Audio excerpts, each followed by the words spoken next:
नमस्ते दोस्तों, आप सब कैसे हैं। आशा करती हूँ आप सब लोग बहुत अच्छे होंगे। तो मैं एक बहुत ही प्यारा गीत लेकर आई हूँ, आप लोग सुनिए, जैसे लगे कमेंट बॉक्स में बताइएगा। तो चलिए हम गीत सुनाते हैं। तू जान के बेजान भाईऊ है दिल बर जानी, तू जान के बेजान भाईऊ है दिल बर जानी। हे दिल बर जानी हो, हे दिल बर जानी, तू जान के बेजान भाईऊ है दिल बर जानी, तू जान के बेजान भाईऊ है दिल बर जानी। जौने सिर सोहाई सुबह की पगड़िया, जौने सिर सोहाई सुबह की पगड़िया, टोकरिया धाराई दिहु है दिल बर जानी, टोकरिया धाराई दिहु है दिल बर जानी।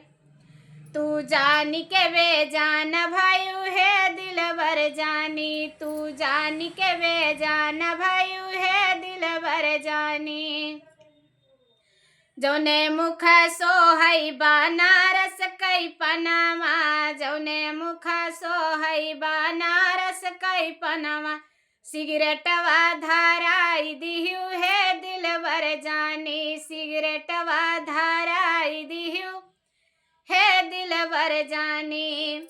तू जान के बेजान भाईऊ है दिल बर जानी, तू जान के बेजान भाईऊ है दिल बर जानी।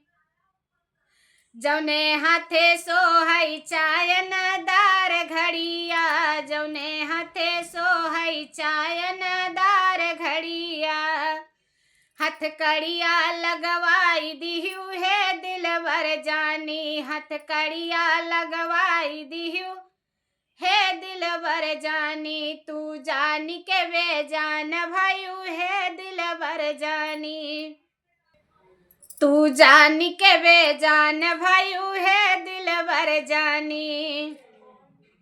जौने पैर सोहई आजमगढ़ कई जुतावा, जौने पाव सोहई आजमगढ़ कई जुतावा, बेरिया परवाई दिहु है दिल बर जानी, बेरिया डरवाई दिहु है दिल बर जानी।